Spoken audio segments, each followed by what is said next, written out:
Hello everyone and welcome to the CyberWire's Research Saturday, presented by Juniper Networks.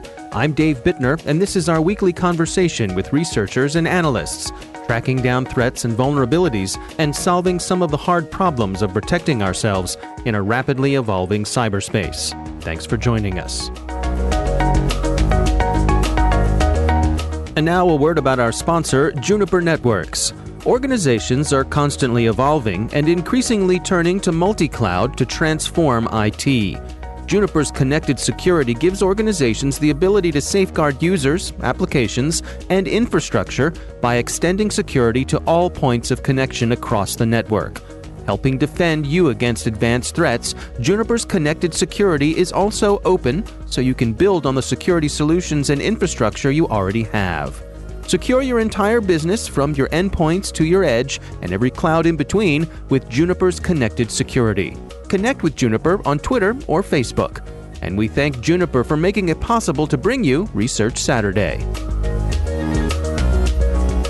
And thanks also to our sponsor, Enveil, whose revolutionary zero-reveal solution closes the last gap in data security, protecting data in use.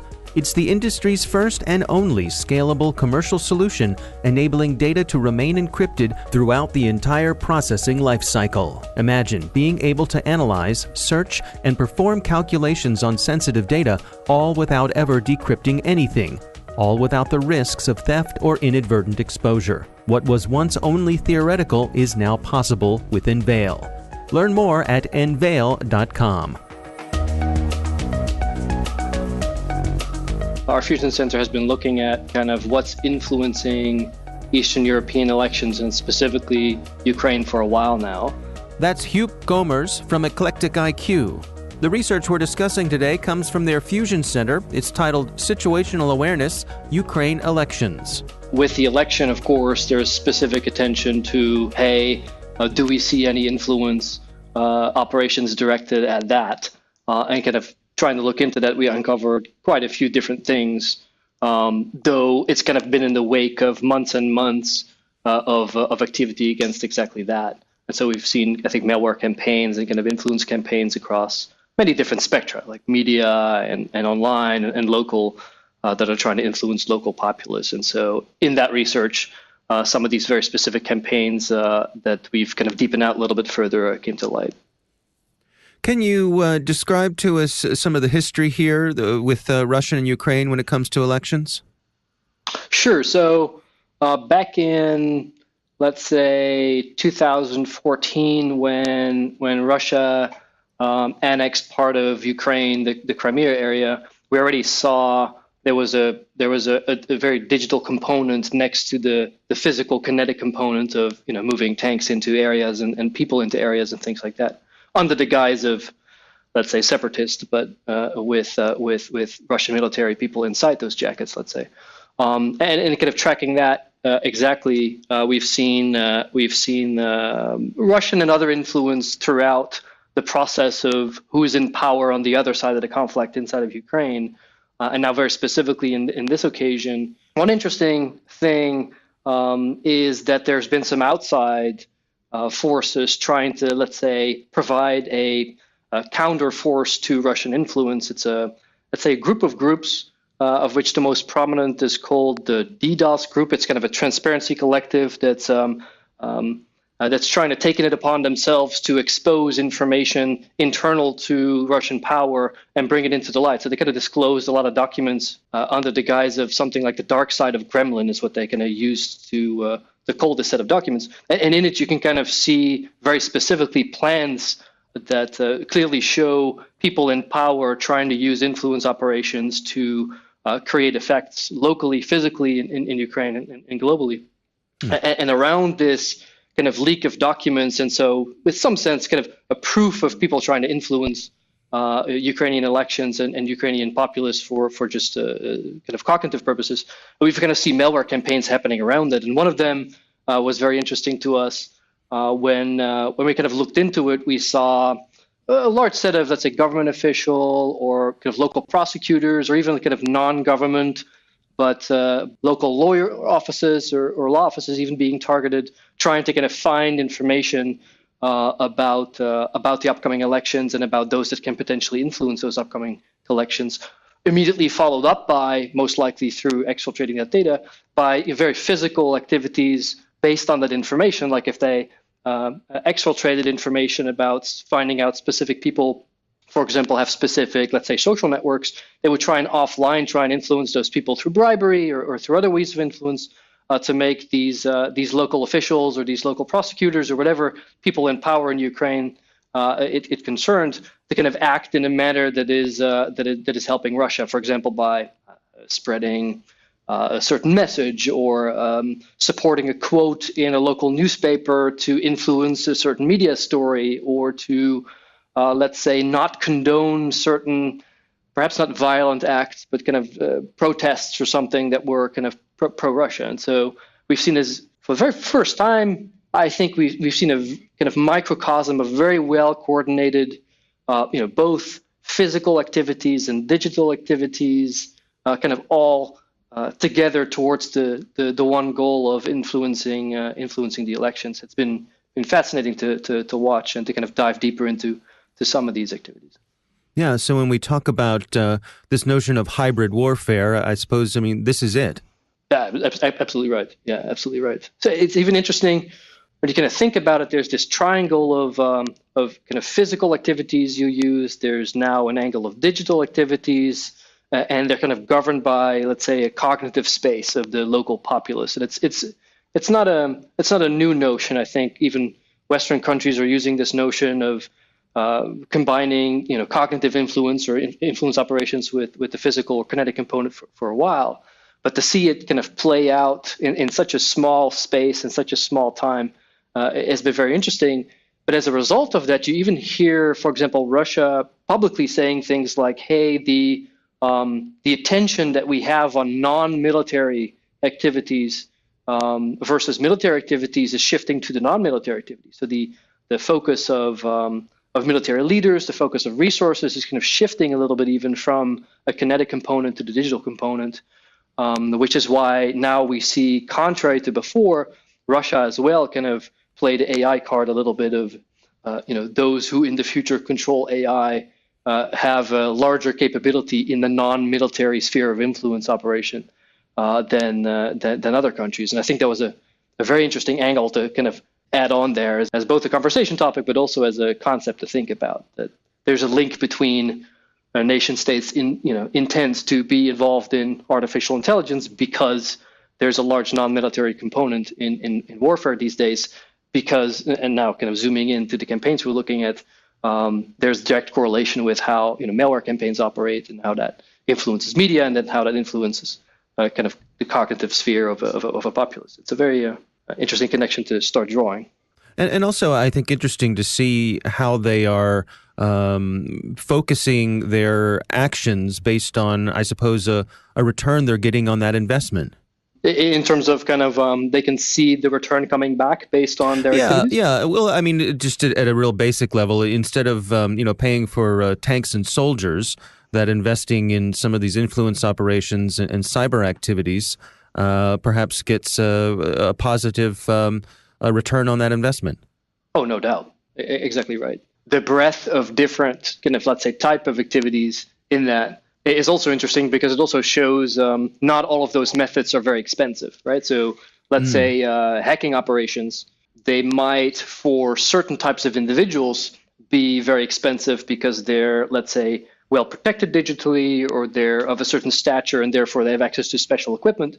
But when you're trying to influence a populace and not, let's say, get secret information out of a military apparatus to understand where power grids are or specific military equipment is, when you're just trying to kind of influence the normal, civil servants or normal population, then protection kind of fades away. And so the cost of malware campaigns directed against the normal populace or normal civil servants or like a law office or a small local law office or something like that is a lot easier. The cost is a lot lower. So I think you're absolutely right in that it's really paying off if you're really involved in the, influencing, the cognitive side of the populace. You don't need to be targeting, highly protected military things. You're targeting the whole supply chain of, let's say, of government relations to the populace, like the media or like news that is about very specific topic, or even like entertainment websites. We see a lot of websites that young people go to, let's say with interesting pictures or with nice stories, or kind of a very informal sphere where people interact without political intent. They're just sharing something about their hobby or about a joke or something like that, that they're en masse influencing even those websites by injecting their funny pictures that make fun of a local politician, for example. And so it's not even this very kind of nefarious idea of we influence the media and there's fake news or whatever. It's also just there's a young person scrolling through like a picture websites, and he laughs because they're like a dog picture that does something weird, and then the next picture is another weird picture about something local funny to him, but at the same time influencing his perception of whatever the topic is about, like a local politician or something from the news or a joke about something in the news. And these very large scale kind of subtle influences eventually help put, for example, somebody in power, like we see here in the Ukrainian elections.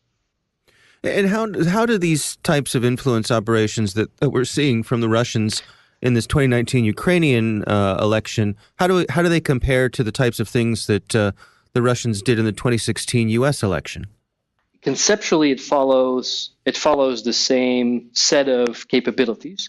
But when you look at the influence in the U.S., we saw, for example, very large leaks of information that were better protected, whereas on the Ukrainian side now, we see very targeted things, but there aren't leaking per se. And so I think they're having the same set of operational capabilities available to them, like they can influence, let's say, online websites. They can try and have a malware campaign that's attacking a specific subset of people and they're extracting documents, but then how it's orchestrated on top of that seems to be somewhat different between the two. And there's also a much smaller physical component to influencing U.S. elections than, let's say, the Ukrainian elections, where in the Ukrainian elections, you can take information that you have found online and try and do, let's say, local bribery, or you can try and fund some extra protests, or you can try and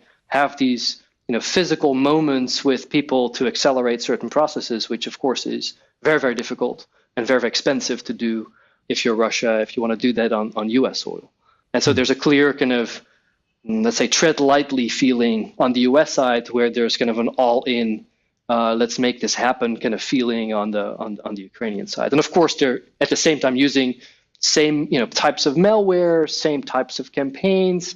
We've even seen some of the malware that's being used over the last few months, targeting those government officials that we're just talking about, used in campaigns against UK citizens trying to influence people's perception of Brexit, for example, where the same malware families are used, and it seems to be somewhat of the same actors behind it in the campaigns by virtue of how we observe them to work. And so there's definitely kind of same groups of people or same capabilities, same political interest guiding all those operations, but they seem to orchestrate them differently for each, let's say, theater of interest, be it Brexit influence or the Catalans in Spain or in this case in Ukraine now. Well, let's dig into what you discovered when it comes to some of that malware. What did you all find? Well, maybe one interesting part of that is you usually see it come in a very, let's say, we're going to call it normal way or in a very common way.